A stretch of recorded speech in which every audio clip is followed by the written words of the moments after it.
안녕하세요. BTX입니다. 오늘은 사도행전 18장을 살펴보겠습니다. 아테네를 떠난 바울은 고린도에 가서 복음을 전하였습니다. 마케도니아의 남단에 위치한 아가야의 수도인 고린도는 펠로폰네소스 반도를 대륙과 연결하는 중요한 항구 역할을 하고 있었습니다. 고린도는 활발한 교육 덕분에 부와 사치의 상징이 되었지만 오히려 빈부의 격차는 커졌습니다. 바울은 여기에서 로마에서 추방된 아굴라와 브리스길라 유대인 그리스도인 부부를 만났습니다. 본도가 고향인 아굴라 부부는 글라우디오 황제 때 로마에서 추방되어 고린도에서 정착하고 있었는데 바울과 동역할 수 있을 만큼 성숙한 신앙인들이었습니다. 바울의 직업도 이들 부부처럼 천막을 만드는 것이었으므로 바울은 동업자요 동역자로서 이들과 함께 일을 하며 그들의 집에 묵었습니다. 바울은 일하지 않는 안식일에 유대인의 회당에서 말씀을 전하며 토론을 통하여 유대인들과 개종한 그리스 사람들을 설득하려고 하였습니다. 바울은 이렇게 평일에 생업을 위한 일을 하였고 안식일에 복음 전도에 힘썼습니다. 베레아에서 헤어졌던 실라와 디모데를 고린도에서 다시 만난 바울은 데살로니가 성도들의 믿음과 사랑의 기쁜 소식을 듣고 위로받을 수 있었습니다. 그리고 오직 말씀을 전하는 일에만 힘을 쓰면서 예수가 그리스도이심을 밝히 증언하였습니다.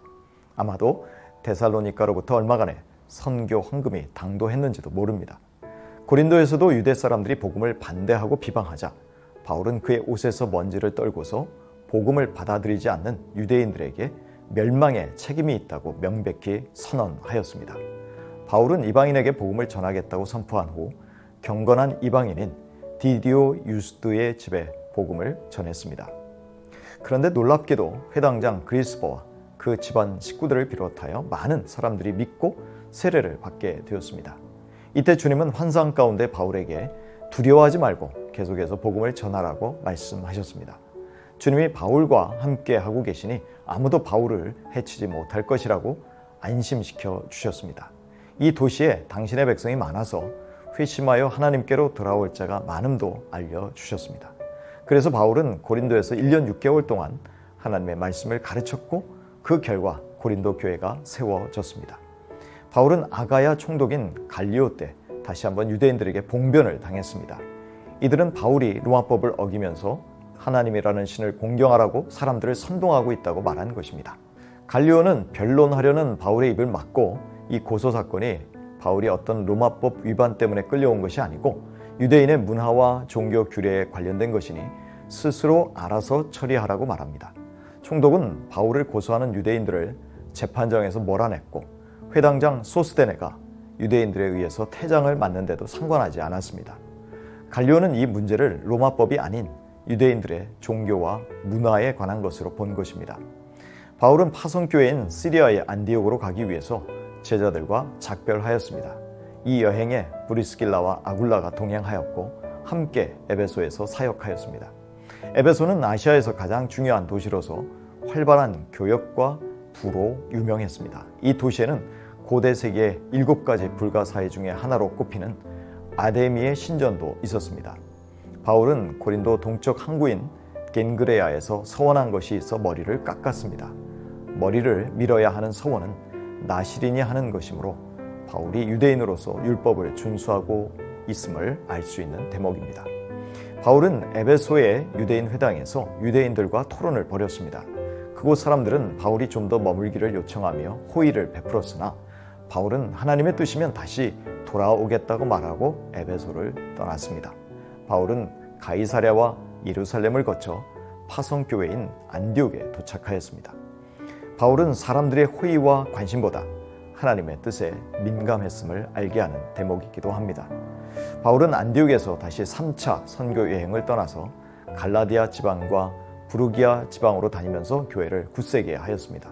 한편 알렉산드리아 출신으로 학문에 능하고 성경에 능통한 아볼로가 에베소로 와서 복음을 전하였습니다. 당시 알렉산드리아는 이집트의 대표적인 학문 도시이며 유대인 인구가 상당했고 히브리 성경이 그리스어로 번역된 소위 70인역 성경이 만들어졌던 곳이기도 합니다. 하지만 아볼로는 요한의 세례밖에 알지 못했기에 브리스길라와 아굴라가 아볼로를 따로 데려다가 특별 성경 과외를 하였습니다. 하나님의 도를 더 자세히 풀어 설명하여 준 것입니다.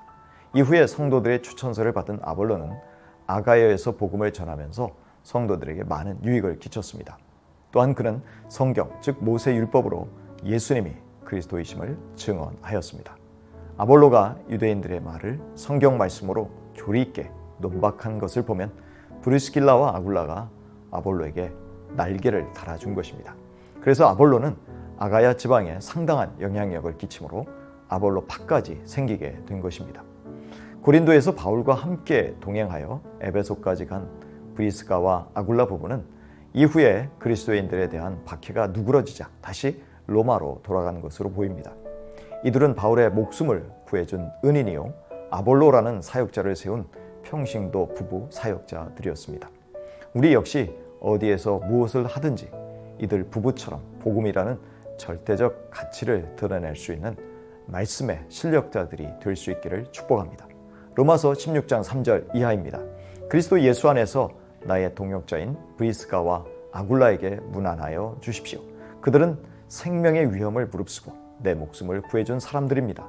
나뿐만 아니라 이방 사람의 모든 교회도 그들에게 감사하고 있습니다.